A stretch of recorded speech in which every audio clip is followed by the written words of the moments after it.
welcome back to the channel. Today I'm going to be talking about the Arnold Classic 2019 and its surprise winner, Brandon Curry. And Brandon Curry, from his Mr. Olympia showing of 2018, have improved on his legs and brought them up even more, which gives him a really balanced physique. Something that this guy has been working hard on, and he have accomplished this in great detail. Now, even though Brandon have made great strides in his physique, and his physique is more aesthetic now that he got all the body parts pretty much balanced. Now, he beat William Bonac, which, in my opinion, he shouldn't have beat William Bonac, because William Bonac have greater detail in his muscles than Brandon Curry does. And he's a lot fuller than Brandon Curry, a lot more muscular than Brandon Curry. And this right here shows you that the sport of bodybuilding is now making a 360. It's going back toward those aesthetics. And I think that's the one thing that really caused Brandon to be able to beat William Bonac, is that he have better aesthetics than William Bonac. And that's what they rewarded him for, having those better aesthetics. And it's like I said, it's going back to the old school type of bodybuilding, the way that it should have stayed from the beginning rather than going toward the mass monsters. And you'll see that the Mr. Olympia will change that up, because Brandon Curry doesn't have the muscularity to really be able to compete in the Mr. Olympia like he did in the Arnold Classic. The Mr. Olympia is always going to go for the muscularity, and it's always going to go for the size. Those are their main things. And the aesthetics, they're just starting to push toward that, but their main goal is still going to be size and muscularity. That's going to be the main thing when it comes down to the Mr. Olympia. Now, it's like I said, I'm not taking anything away from Brandon Curry. The guy have made a tremendous change in his physique, in his career. The guy is a force to be reckoned with over time.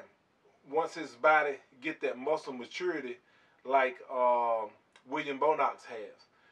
Brandon Curry quite don't have it there yet, but he's real close.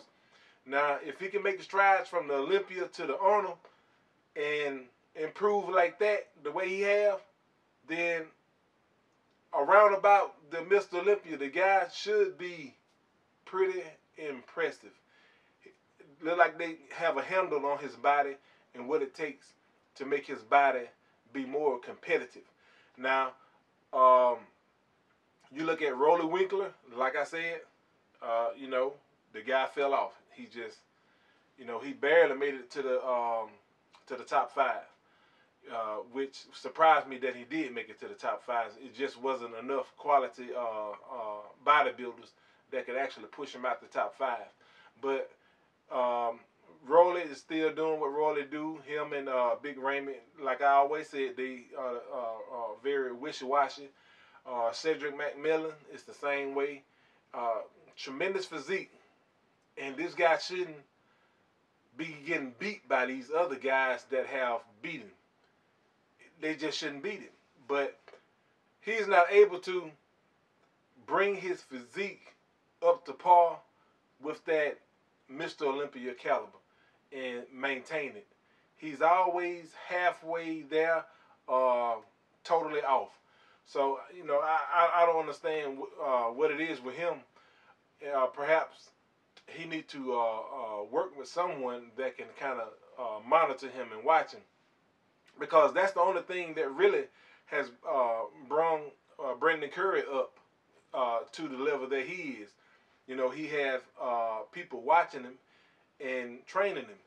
But a lot of these bodybuilders, they don't have the push that the old bodybuilders had, because they pretty much monitored themselves. They pretty much experimented with their own diets until they honed their bodies in.